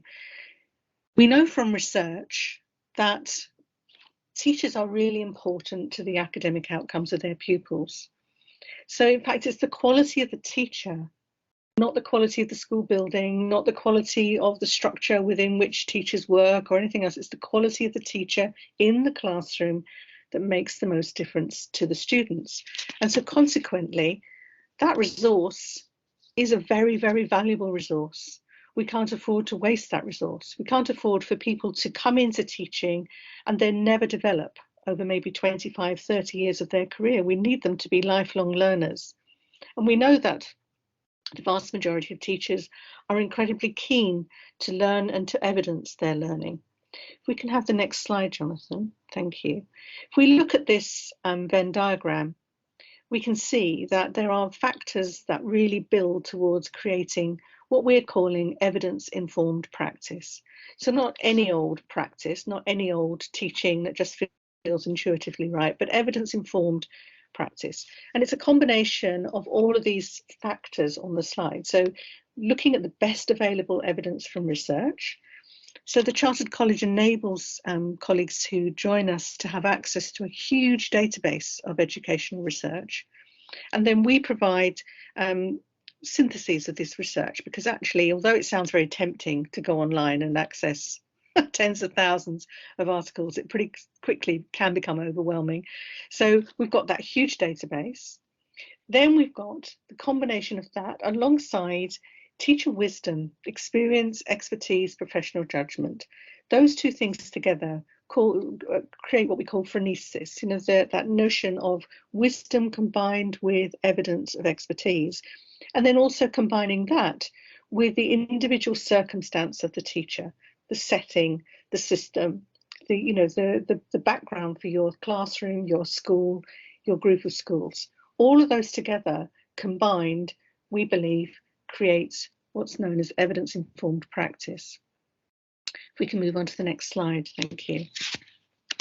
So we're able to offer group membership, and what we're doing in England particularly now is we are enabling school leaders to buy membership for their teachers. Some of them are buying membership for all their staff and all of their support staff, so that there's a space where everybody can study together, where they can look at particular journal articles, they can discuss them in staff meetings, or they may just decide in groups they're going to go away and they're going to pursue a particular accredited course.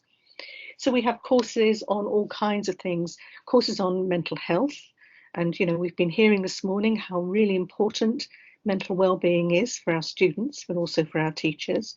And what we've done there is we've brought together experts in the field to present on things like eating disorders or sleep deprivation or anxiety. And then we've combined that with sessions from teachers who have been working in classrooms to do something with that knowledge to support their students. Or we've got courses on decolonisation of the curriculum and diversity, courses on ed tech, on just all kinds of areas of CPD, and those courses are often just webinars that may only be an hour long, but are very, very informative. Lots of support for early career teachers, so teachers who are just starting out on their career or who really need to refresh their knowledge, or who may want to build their knowledge prior to starting teaching.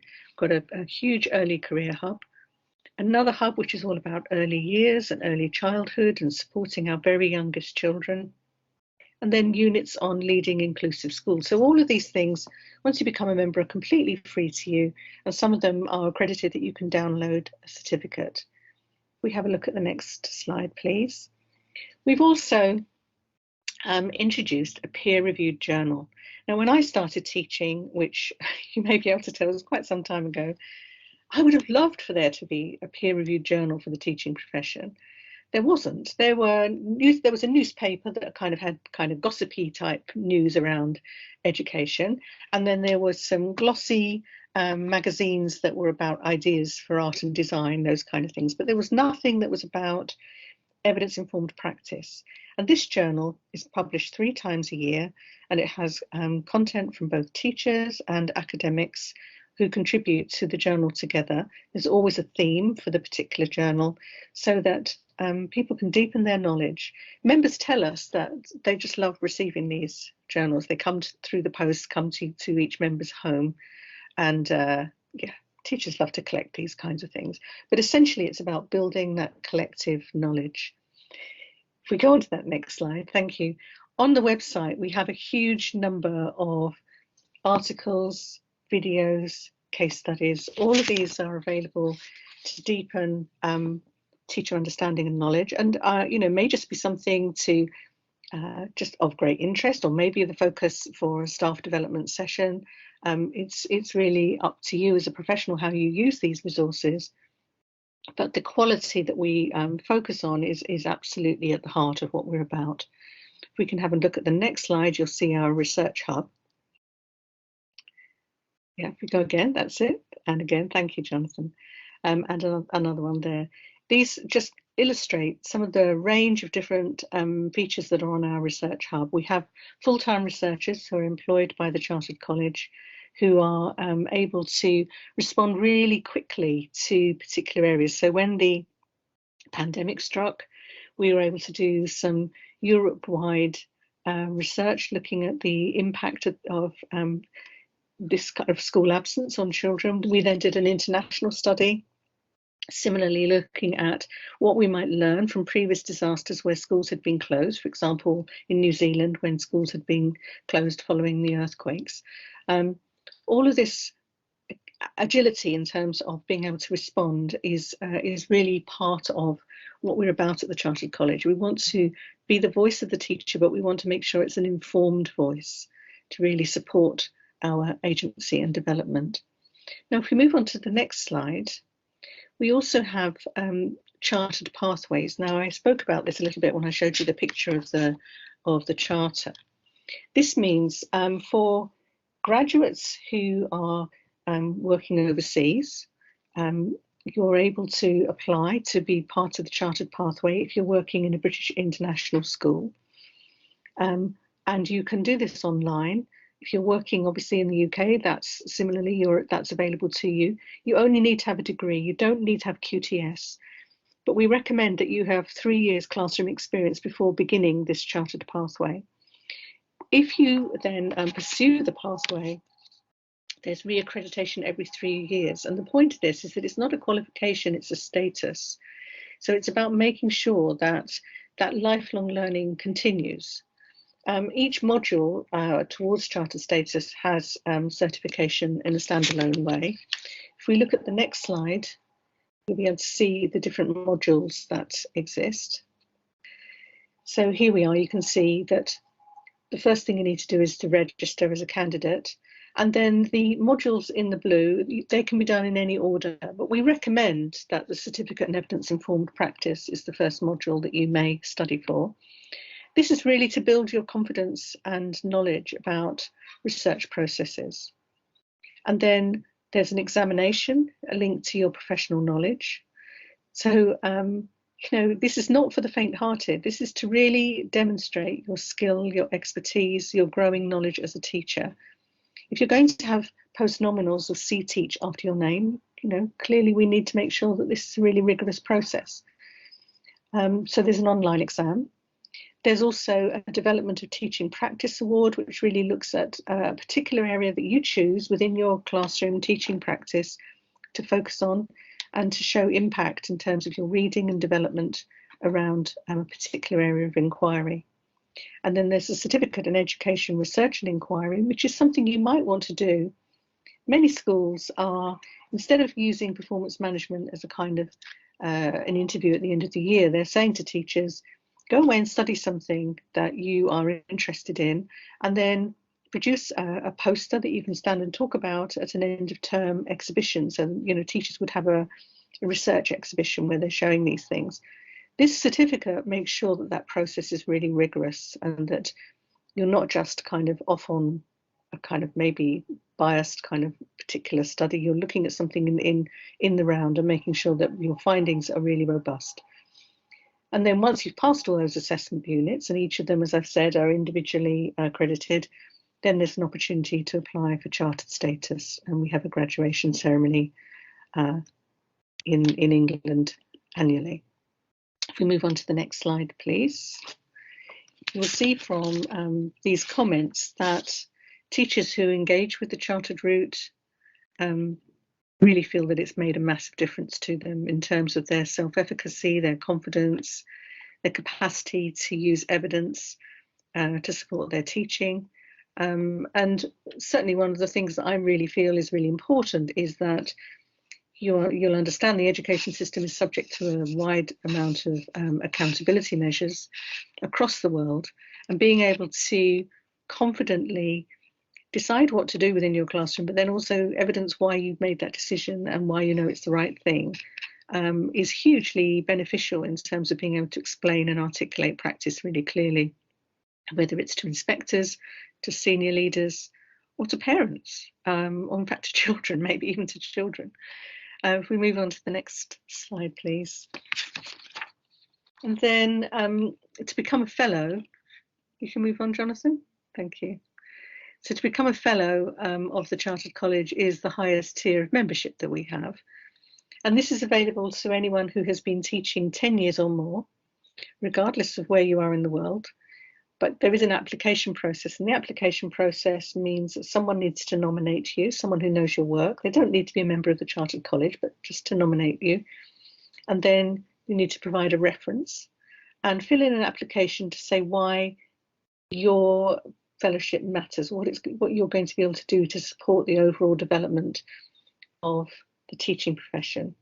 And then that application is assessed, and if it's successful, then you can use the letters FCCT after your name, which is highly prestigious. And you're invited to events, you're invited to contribute in research, you're invited to numerous things that as the Chartered College we come across and we want people to help us with, because you'd be a person of experience and expertise. And then just finally, the last slide just gives you contact details about the Chartered College. If you're interested in any of the areas that I've spoken about, then you're very welcome to email and our team will come back to you. You can follow us on Twitter and our website is there. The website address is there so that you can access all of the information that I've spoken to you about and find out more. So we hope very much that you will come and look at the work that we do at the Chartered College, that you will tell teachers that you know about this. We're a charity and not-for-profit organisation, but our absolute mission is to make schools as best as they can be so that our children have great futures. Thank you very much indeed. Thank you, Jonathan. Dame Alison, thank you so much indeed for a really enthralling presentation, actually around, teachers and teaching, which, we haven't done enough of. So it's really good to see the chartered body doing so well. If I can ask all the speakers to come back online now, so we can do some questions, because we do have quite a few questions in. There we are. Yes, great, fantastic, good. Okay, so I'm going to jump around with the questions. There's lots of them, so bear with. We might run over 2 or 3 minutes. Please do stay on, because often this is where the most useful information comes from, and they do run in order of sequence generally, so of speakers, but we'll jump around a bit. So question number 1 is, let me just double check, just make sure I've got the right one in the right order. Yeah, so this one is aimed at Victoria, but it applies to everybody. It just quite simply says, how can we work with you to develop bespoke skills training? Victoria. Oh, okay. Thanks, Jonathan. Thank you. I think the first step would be to connect with me, really. We are incredibly flexible and agile when it comes to creating bespoke content, resources and solutions. The first step would be to speak to me to start the conversation, and we would then connect with our curriculum director and team to identify what your specific needs are and work together on to plan the project really to suit your needs. Thank you so much, Victoria. Thank you. Over to Esports, Pearson and Esports Federation. Esports is a new growth area. How can I get experience to deliver these programs in Vietnam? I'll start this, but Callum's the expert. You couldn't have had someone more expert on a call because he's been teaching it for a few years. But what I'll say from Pearson's point of view is that we're really supportive of all of our approved centres at the moment. We've got a very robust teacher training programme that we put together during the approval stages of any centre that wants to teach. We have a team of people on the ground in Vietnam who are available to meet them in person and kind of go through how we work as well. So I think that would be a really good stage to kind of run through the initial stages about Vietnam and how it fits within the Vietnamese framework and everything else, because we're doing a lot of work in Vietnam from Pearson's side. So from my point of view, we are absolutely here to help and support, and it's just absolutely easy for us to kind of run some teacher training. But from Callum, do you want to sort of give a bit more of an in-depth view of teacher training? Yeah, can you hear me? Sorry, yeah, I've just had to change the microphone. Yeah, in terms of teacher training, definitely it's something we can support with. One of my additional roles, as well as working at Esports, is as a trainer for Pearson as well on the UK and international side of things. So I've done lots of work in the past with centres on a one-to-one basis, really around supporting with curriculum planning, looking at how you can structure the modules, how you can structure the units, how you can link into employers, how you can deliver creative assessment methods that start to combine some of these units through project-based learning. And that's often one of the worries from a teaching perspective, as was discussed earlier, because the curriculum is so broad and touches on so many different areas of the ecosystem. There's often a worry of how can one person teach all of this? So we can really support you with that as well and give you some advice and guidance. Brilliant. Thank you so much indeed. A really good answer as well, actually. Okay, so a bit more of a generic question. I see there are a number of awarding bodies online, and there's lots of new subjects that are popping up. How are awarding bodies developing new skills in TVET? Well, first of all, thank you for the question. It depends which qualifications they are. We are developing qualifications for specific nations. That's how it works. So how we do, there's a national body that commissioned the skills development project, and that's where the funding comes from. We bid for it because, like I mentioned, we are the organisation that is heavily involved in bidding and tendering. Okay, but how would that work? Sorry, sorry to cut across you. How would that work internationally? Because obviously, you know, the funding body doesn't work internationally. So how does that work internationally? So can you give us an example for that? Yeah. Yes, absolutely. We developed the qualifications by firstly establishing the actual needs of the organization or of specific clients. We listen to them, what they really would like, and then we develop this product tailored specifically for their needs. When required, we also carry out wider research internationally and in the UK. We underpin the requirements, we collate them together, and it's just a continuous collaboration and liaising with the client to make sure that the product is fit for purpose. We also have got a lot of experience of benchmarking our frameworks to international standards. Brilliant. Thank you very much. Any other comments from anybody else on developing qualifications? Yeah, I'll just quickly jump in to say a good example is the way that Pearson's been working with Callum and his team at the British Esports. It's a clear example of where an industry lead or an industry expert or industry companies come with Pearson along the journey of developing any qualification that we're looking at, and not just employers, obviously educators as well as other stakeholders, but certainly the industries give us a good steer and a driving force to which part of the industry they feel that we need to be addressing and building better qualifications in. Great, thanks very much. So what you're really clearly saying here is that all qualifications are built by industry, and you have industry people sat around the table working with you. So brilliant, brilliant, brilliant. Love it. Callum, you mentioned there's many jobs in esports sector. How can people get involved in the spread of jobs and skills that are available?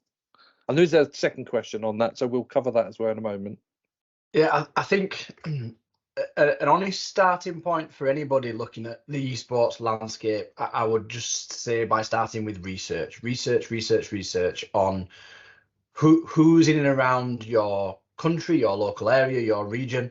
One of the key things to think about linking to employers as well is that there are lots of esports specific employers and job roles, but there are lots of other industries now, because of the meteoric rise that we've seen over the last few years, that are now moving into esports as well, and these will be some more traditional employers.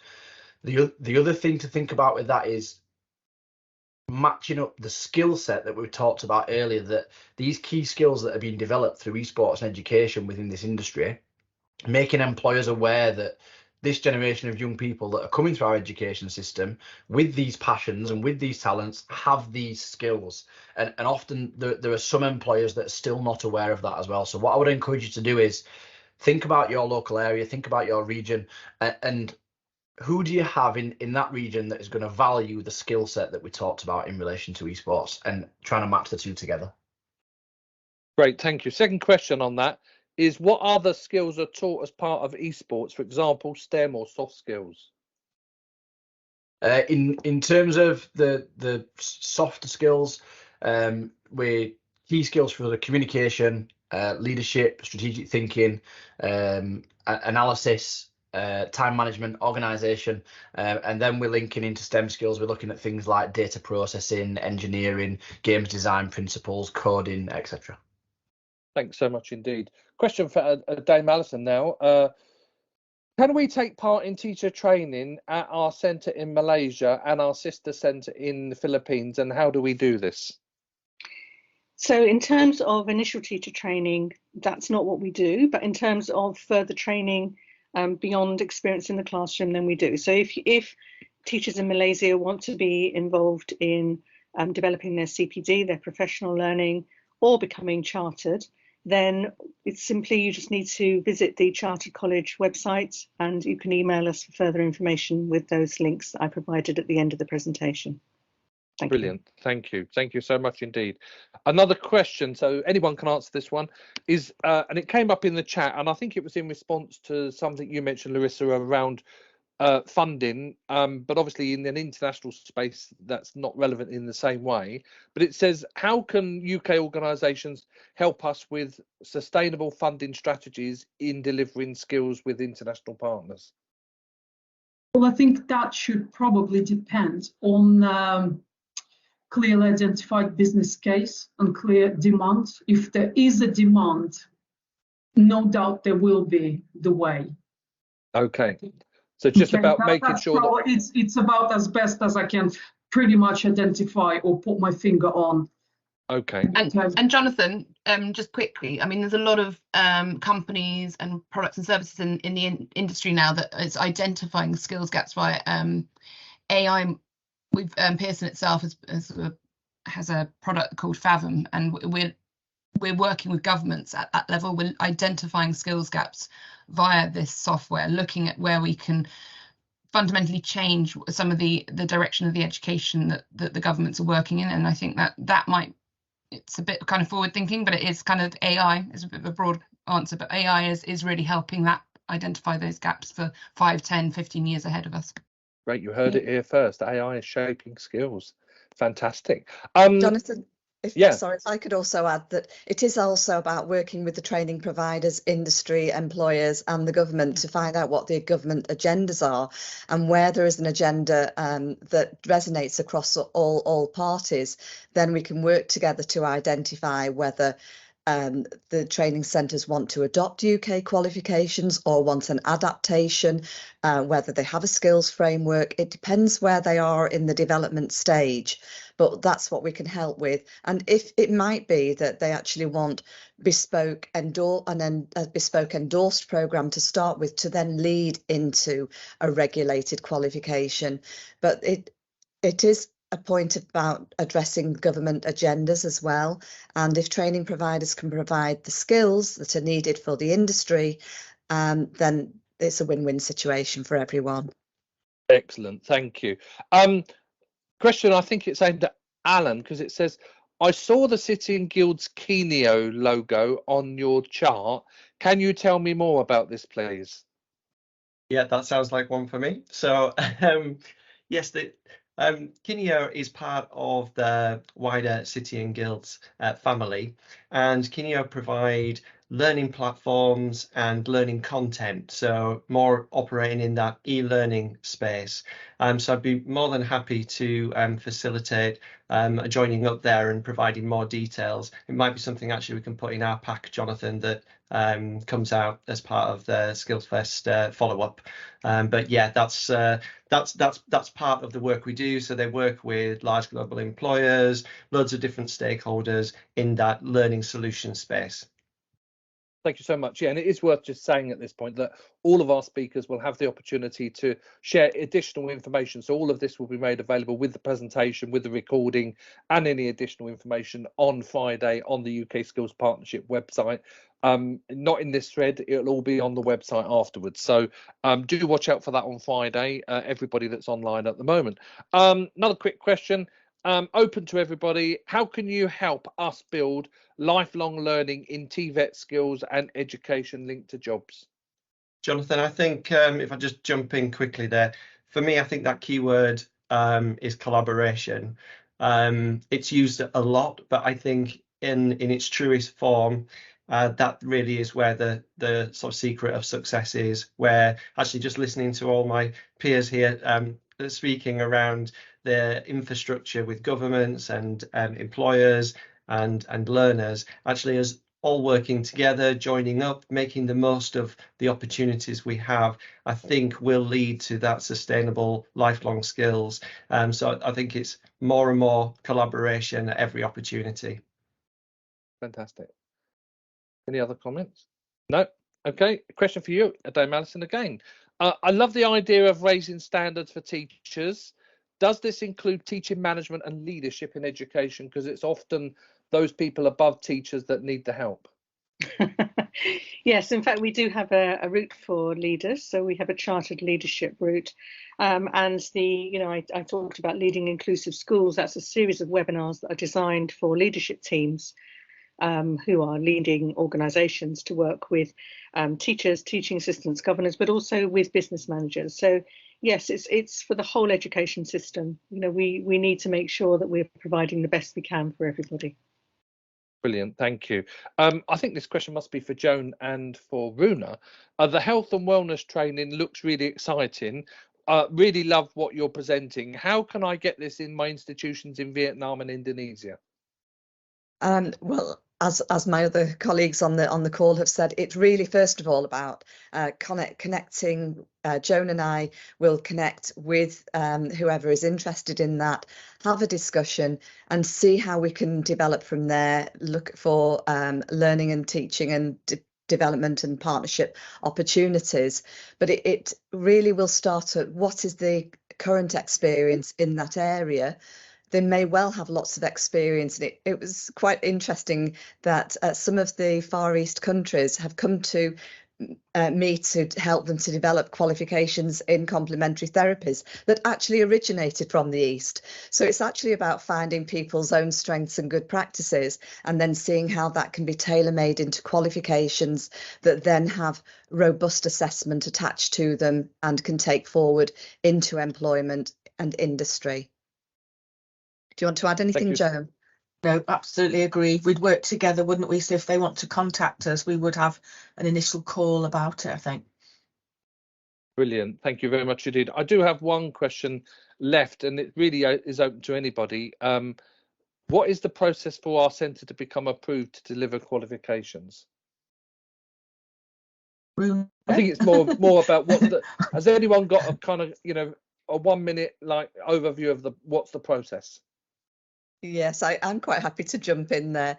First of all, it's about checking that the centre has the skills and resources to deliver the qualifications that they wish to deliver, and then looking at making sure that those resources match with the quality requirements of the qualification. We look at staff CVs. We look at the premises, and we check that they have the policies and procedures to underpin the qualifications that they wish to deliver. So they need to have policies and procedures in things like appeals, complaints, malpractice, maladministration, things like that. So when they have that, they can do an online application. If they meet all of the criteria, then they can become an approved centre. If they don't, we work with them to find out where those gaps are to then progress forward. Thank you. I'm just going to put a bit out for everybody. So in 30 seconds, we're going to go round everybody. We're going to start with you, Larissa. Just 30 seconds on why people should connect with you and how easy that is. It's very easy to connect with us. I left my email in the chat. Also, by all means, have a look at our website. And why should we be approached? It's a very simple answer, because the remit of our activities does cover quite a wide range of specialisms that pretty much fit in to any type of business. Like I mentioned, it's management, leadership, business and admin, customer, like that. Thank you very much, Larissa. Joan, over to you. Is that me, Joan? Just connect with us because am I on? I don't know whether my mic was on or not. Because we are responsive, we are flexible, we love collaboration, we love working with people. We've got partnerships in India and across the globe. So just get in touch about especially beauty, spa, wellness, hair barbering. We'd love to work with anybody who is on this call. Thank you so much. Runa, anything to add to that? Not really, just it is all about collaboration and working together. And Joan and I have this partnership where we've got the skills and the standards with the qualifications and the expertise. So we join forces. Right, Alison, closing remarks. Anything you want to add? Thank you. So I would say children are children the world over, and we would love to hear from teachers across the world. What we do in schools with children empowers them, changes lives. So there can be nothing more important. So I'd love to hear from you. Thank you very much. Thank you very much indeed, Alison, and thanks very much for joining us today. Alan Howard, over to you. Thank you, Jonathan. I think we're extremely approachable as an organisation, and we love listening and working in partnership. I mentioned collaboration earlier. That's my key word. So let's collaborate. Fantastic. And finally, then that leaves, who should we go with? We'll go Annabelle and Kalem. Sure. I would say Pearson's a big global organisation with lots of exciting things going on, so many that I wouldn't be able to tell you all about them, but definitely approach me about anything. My role is absolutely about collaborating and talking to everybody and anybody. So please, please, please reach out. Not just about esports, but I can talk about all sorts of things. I'm very friendly and very willing to talk about anything at all. So please contact. I'll put my LinkedIn as well as my email in the chat. Wonderful. Thank you. Thank you. I've put my contact details in the chat as well, so please do get in touch. I've been very fortunate that I've seen over the last few years the first-hand impact that these esports education programs are having on young people, and that's our priority. To pick up perfectly on what Alison just said there, it is about the young people of today. To leave you with a quote: we don't always know what the future holds, but we definitely do know who holds the future, and that's the young people of today. Fantastic. Love that quote. And Victoria, you get the final slot. How about that? Thank you. Thanks, Jonathan. Okay, so I've put my contact details in the chat. You can connect with me on LinkedIn, on email, or I've also put my mobile in there so you can connect with me on WhatsApp. I'm based in Malaysia, but believe me, I cover all time zones, and I'm actually in the UK at the moment for another couple of weeks. To really just to mirror what Alan Howard has said there, collaboration is key. We're in a position at the moment where we are actively looking for strong partners in the education and TVET space in Asia Pacific and the Middle East and other parts of the world. So connect with me. Let's get the conversation going. We do have a brochure. We're developing a new website, and I can share everything with you as we evolve through our journey. Thank you. Great. Thank you very much indeed. Thank you to everybody that joined us today. I know it's been a couple of hours of quite interesting conversation, different perspectives on skills and technical and vocational education and teaching. So it's really, really good. Actually, also lots of technology coming into play. Great to hear about things like AI taking a part in vocational training as well. So thank you to all of our speakers. Just a reminder of our speakers: Victoria Horrocks from the Learning Curve Group, Annabelle Lauday and Kalem Neal from Pearson and British Esports Federation, Larissa Puck from Instructus, Runa McNamara and Joan Scott from Habia and Qualifi, Alan Howard from City and Guilds, and of course Professor Dame Alison Peacock from Chartered College for Teaching. Just a reminder, we've got sessions this afternoon at 4 p.m. UK time. That's for the western part of the world, and then we have sessions on Wednesday morning, Thursday morning and Friday morning as well. Different speakers, different days. Don't forget to join us. Join us again, folks. More tomorrow. Take care for now. Thank you.